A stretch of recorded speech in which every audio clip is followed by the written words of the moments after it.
Carnivore Cheese Danishes, or rather carnivore-ish. We're relaxed carnivore, so we do have erythritol with stuff.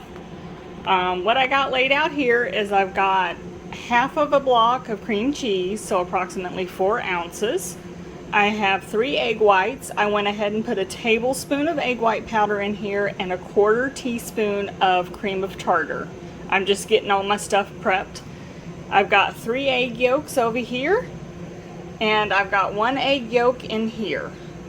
So 3 egg whites, 3 egg yolks separated, 1 single egg yolk. I did save my leftover whites from that. I'm gonna cook it for the dogs.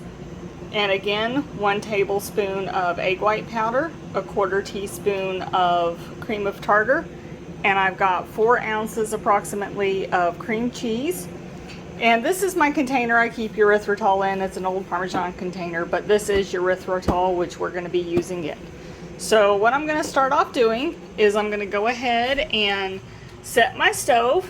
I'm gonna put it on bake at 325.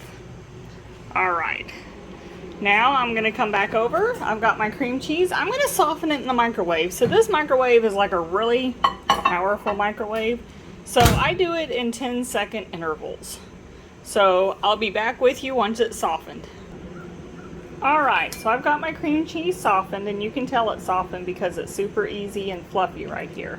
So I'm gonna take approximately a tablespoon of this, and I'm gonna go ahead and add it to these 3 egg yolks back here, just before I get any more going.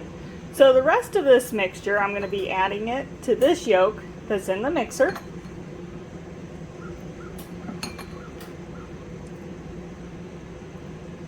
And I'm just kind of scraping the bowl, getting as much as I can out.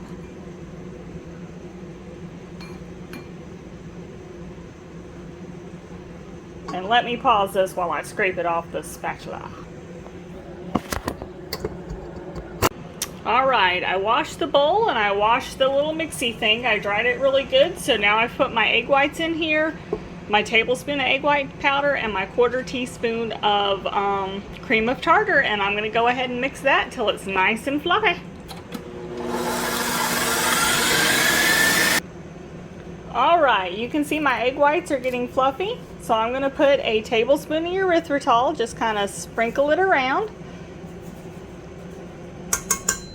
All right, and I'm gonna put this on blend again, just not as high. I just want it to incorporate it. And I'll be right back with you. All right, I've got the erythritol incorporated. I've got it turned off. I'm gonna lower this. Go ahead and get this out of there.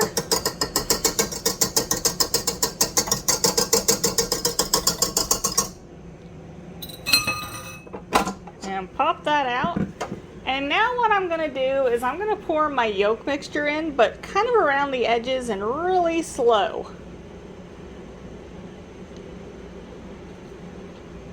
Let me get the spatula and scrape that down a little.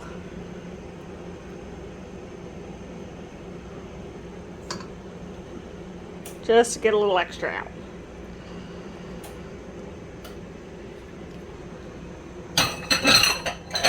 All right, so what I'm gonna do is just kind of slowly go around this and mix in those yolks.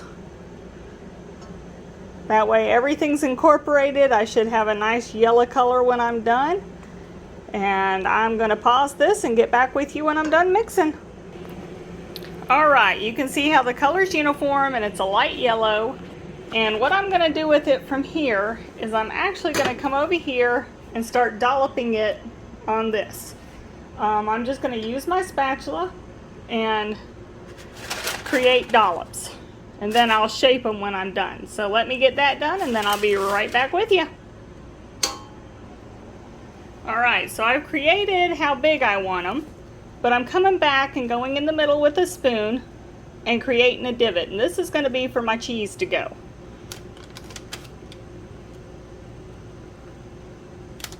Because you can't have a cheese Danish without cheese.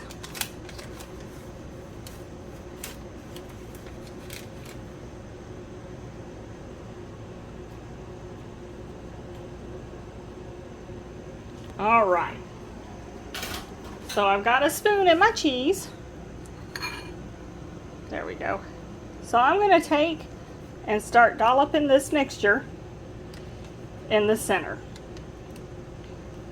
And I'll be back with you when I'm done. All right, I used the whole mixture. As you can see, the bowl's empty. And now I'm going to put this in the oven for 25 minutes. And I've got my oven set at 325. So I'll be back with you. Alright, so this is what it looks like after 25 minutes. As you can see, they're done. So I could go back and broil it and make the tops of the cheese brown, but it's pretty well cooked. The browning's just to give it some color, so I'm good with where it's at. So I'm going to turn this off. I'm going to pull these out. And I am going to let those cool while I finish breakfast. So we're having cheese danishes and bacon. My husband likes fat or meaty bacon. I like fatty bacon, so we have our own pans. But I will come back and show you the finished product on the plate. Before I forget, I want to thank Linda L for being a Patreon sponsor. She makes all this, helps make all this possible. If you like this video, please hit the like button, subscribe to my channel. Look at my links down in the description. I'll also have this full recipe in the description. And I'll come back with the finished plate so y'all can see its beauty. Alright, here's the final product. I got bacon and a cheese Danish. This is going to be an awesome breakfast. I hope you guys enjoyed the video, and thank you so much. And again, subscribe to my channel. Share if you want to. Click on the links at the bottom. Give me a like, a thumbs up, a comment if you have a question. I love interacting with people, and thank you so much for watching. Bye.